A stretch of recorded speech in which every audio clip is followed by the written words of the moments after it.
To the fascinating world of the genes with Rohini, and today we are going to learn about the translation dependent regulation of the mRNA, and the process that we are going to learn, it is a translation process which is involved, which is present into the bacterial cell and never observed it to the eukaryotes and the archaebacteria.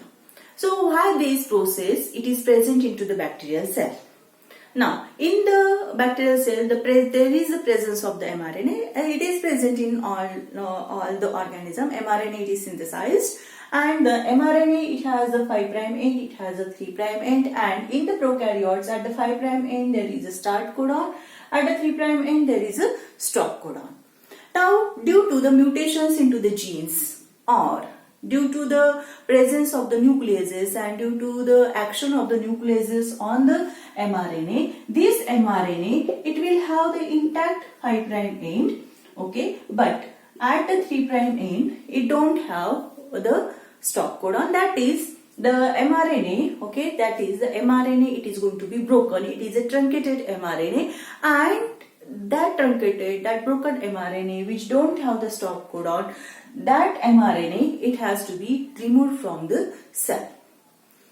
As it is a mRNA, as it has a start codon, this mRNA ultimately it is going for the translation. So when it will go for, okay, when such a type of an defective mRNA it is going for the translation process, at that time what will happen, it will do the translation up to where, up to the 3' end, okay, and this 3' end it will be at the P site. At the A site it is going to be empty, and at the P site there will be the tRNA with whom, with the polypeptide.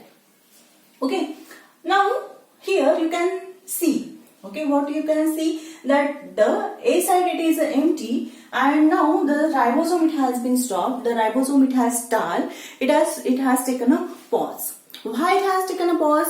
Because A site it is empty, that is the mRNA it is not having the stop codon, so there is no termination of the translation. And as there is no termination of the translation, this ribosome it is not getting recycled. So to have the recycling of this ribosome and to clear this defective polypeptide, okay, as the 3' it has been broken down, the protein, the polypeptide which has been synthesized, it will be incomplete. And as it is incomplete, it is going to be a non-functional one, and such a non-functional polypeptide it is not required by the cell. So this polypeptide it is also has to be released and it has to be cleaved, and this mRNA which is a broken mRNA, that broken mRNA it has to be also released and it has to be cleaved down, and the ribosome it has to be recycled. For that process, what is there? There is a translation mechanism. In the translation mechanism, the RNA it is utilized, and that RNA it is called as an tmRNA. It is a hybrid RNA, and it is the hybrid of the tRNA. Okay, it is a hybrid of the tRNA and the mRNA. Okay, tRNA, it is a mRNA, so it is a hybrid of the tRNA and mRNA, so it is called as an tmRNA. And when you look at the mRNA part of this tmRNA, here the example it is of the ssRA RNA, which is also called as a 10SA RNA. Okay, that ssRA RNA, the part of that ssRA RNA, the mRNA, it is consisting of the codons, and that codons it is for the amino acid, and that amino acid it is the alanine. How many codons? 10 codons.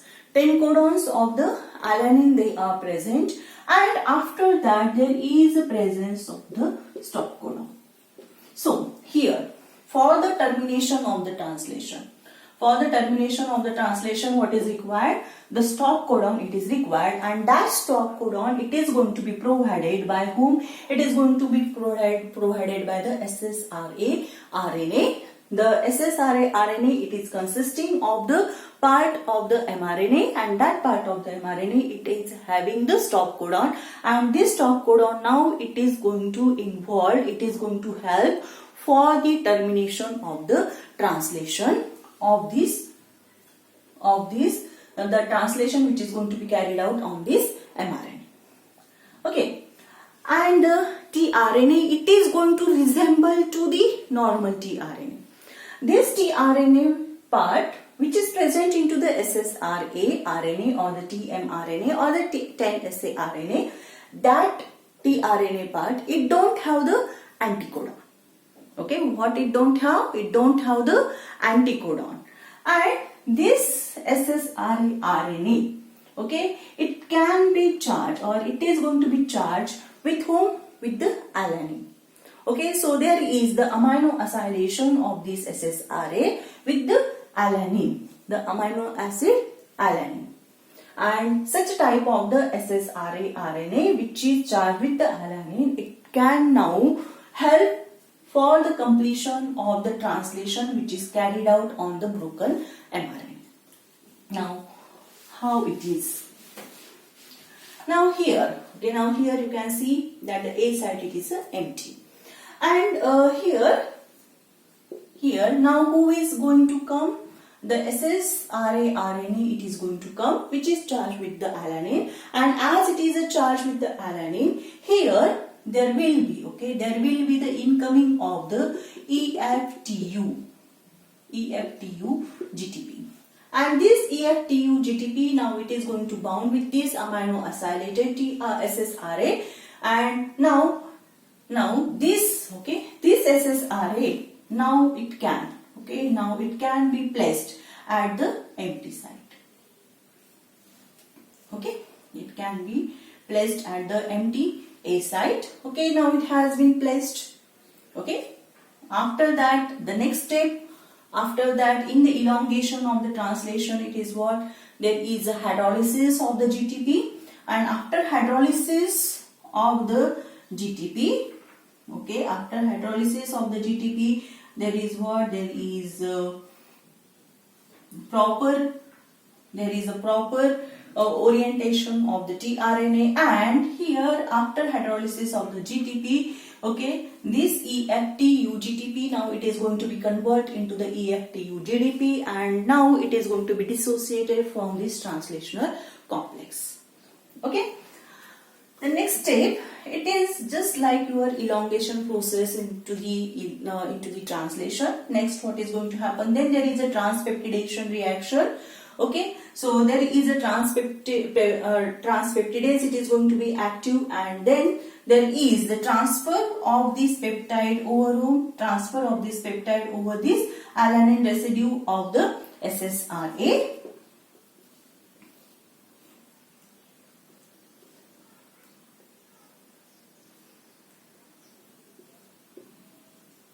Okay, so in this way there is a transfer of the peptide, and then the next step in the elongation, it is a translocation, and when there is a translocation, what you find that at the P site, now who is there? There is ssRNA, and at the A site, who is there? The RNA part of the ssRA RNA, and here you can see that there is what? There is the release, okay, there is the release of this broken mRNA.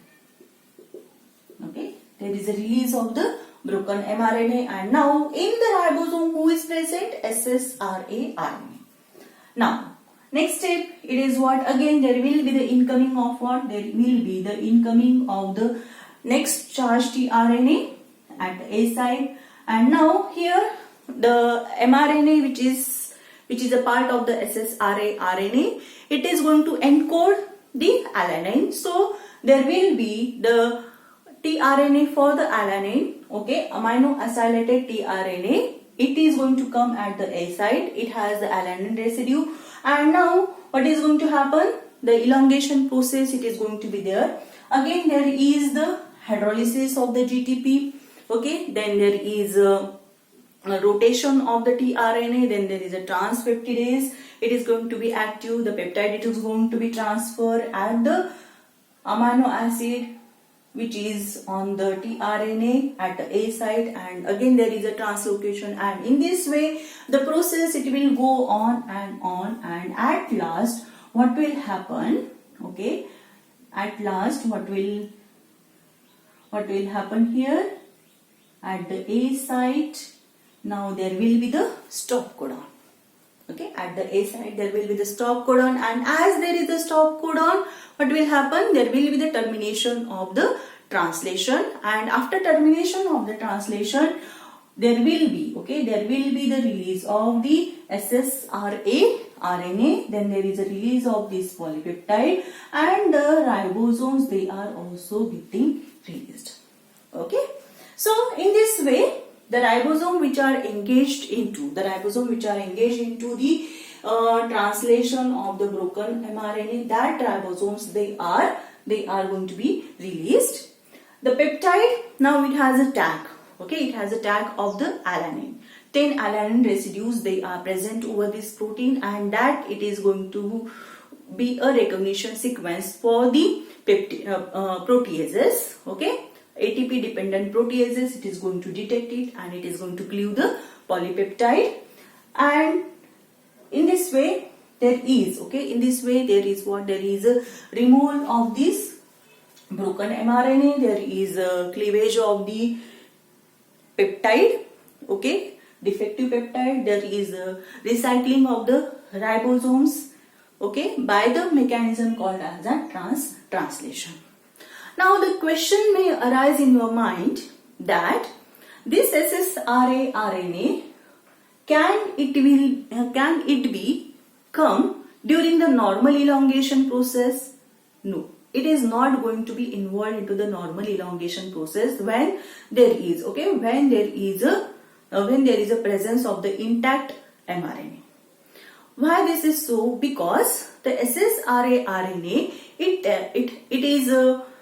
is about the 4 times larger. Okay, it is 4 times larger than your tRNA, charged tRNA. So it cannot fit into the A site. But when the A site it is empty, okay, A site it is empty, at that time it is giving the extra space to occupy the ssRA RNA. So whenever the broken mRNA translation it is going on, and whenever there is an incoming of such a type of an empty site at A, at that time only ssRA RNA it is going to be utilized. Otherwise it is not going to be utilized by the bacterial cells. So in this way there is the fusion of the 2 polypeptides. One, it is from the broken mRNA, and one it is from the ssRA RNA, and this process it is called as a translation process. And due to this translation process, there is a release of the broken mRNA. That broken mRNA it is going to be cleaved. The peptide which is tagged by the alanine, 10 alanine residues, it is also going to be cleaved by the ATP dependent proteases, and also there is a recycling of the ribosomes. Okay, I think you may have understood the mechanism. If you like my video, you can subscribe my channel, and also you can share my videos with your friends so that the knowledge it is going to spread. If you have any doubt, if you have any comment, you can write down into the comment box. Thank you.